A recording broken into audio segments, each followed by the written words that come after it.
ఆ మనిషి దేశం ఇరిచిపెట్టిపోయినా లాక్కొని వస్తా. ఎవరిని వదిలిపెట్టేది ఉండదు. ఒక్కొక్కడికి మాత్రం సినిమా మాత్రం ఎలా చూపించానో అలా చూపిస్తామని మాత్రం చెప్తాను.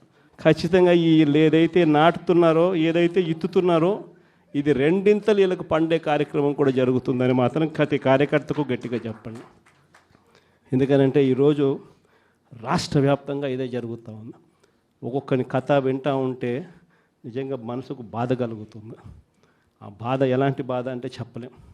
అసలు మంగళగిరిలో ఒక పాపను, కృష్ణవేణి మంగళగిరి పాప, సోషల్ మీడియా పాప తీసుకొని పోయి ఆడపాపను కూడా, ఆడ కూతురని కూడా చూడుకోకుండా తీసుకొని పోయి హైదరాబాద్ నుంచి ఎత్తుకొని వచ్చి స్టేషన్లలో పెడతా ఉన్నారు. ఇంకొక పాప సుధారాణి, ఆ పాపను నెలలు ఈ స్టేషన్ నుంచి శ్రీకాకుళం నుంచి తిప్పినారు. శ్రీకాకుళం నుంచి కింద దాకా అన్ని స్టేషన్లు తిప్పుకుంటూ నెల రోజుల పాటు బెయిల్ రాకోకుండా తిప్పినారు. ఆడవాళ్ళను, ఆడ కూతుర్లను కూడా చూడుకోకుండా కేవలం వీళ్ళకి వ్యతిరేకంగా పోస్ట్ పెట్టిందని ఇంత దౌర్జన్యంగా జరుగుతూ ఉన్నారు. వంశీ అని ఇప్పటికి నెలన్నర అయిపోయింది. ఒక కేసులో బెయిల్ వస్తుంది, బెయిల్ వచ్చిన వెంటనే ఇంకొక కేసు, మళ్ళీ ఆ కేసులో బెయిల్ వస్తుంది, బెయిల్ వచ్చిన వెంటనే మళ్ళీ ఇంకొక కేసు. ఇప్పటికి 11 కేసులు. ఒక కేసు అయిపోయినాక ఒక కేసు, ఒక కేసు అయిపోయినాక ఒక కేసు. 2 నెలలు దాదాపుగా వంశీ ఈరోజు జైల్లోనే కనపడతా ఉన్నాడు. ఇంకొక దళితుడు ఎక్స్ఎంపీ నందిగామ సురేష్ పాపం నెలన్నర రోజులు పాపం జైల్లో పెట్టారు. బెయిల్ రాకుండా అడ్డుకుంటూ జైల్లో పెట్టారు.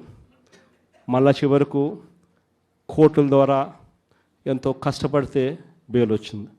వచ్చిన తర్వాత మళ్ళా 3 నెలలు 4 నెలలు తిరగకపోతే మళ్ళీ ఈరోజు నిన్న మళ్ళా కేసు. వాళ్ళ ఇంటి దగ్గరికి ఒక వ్యక్తి వచ్చి దళితుడని కూడా చూడుకోకుండా ఆ మనిషిని ఈయనే తిడతాడు.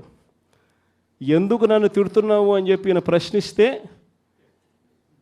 ఈయన మీద కేసు పెట్టి జైల్లో పెడతా ఉన్న పరిస్థితి మొట్టమొదటిసారిగా ఇప్పుడు చూస్తూ ఉన్నాం. అది ఈరోజు ఇంత దారుణంగా ఈరోజు జరుగుతూ ఉంది. ఇలాంటి పాలన చూసిన తర్వాత చెప్తా ఉన్నా, ఆ బాధలో నుంచి చెప్తా ఉన్నా, ఏదైతే మీరు ఎత్తుతూ ఉన్నారో తప్పుడు సాంప్రదాయాన్ని నాటుతూ ఉన్నారు, తప్పుడు సాంప్రదాయాన్ని మీరు చాటుతూ ఉన్నారు. ఈ సాంప్రదాయం ఒక వృక్షం అవుతుంది.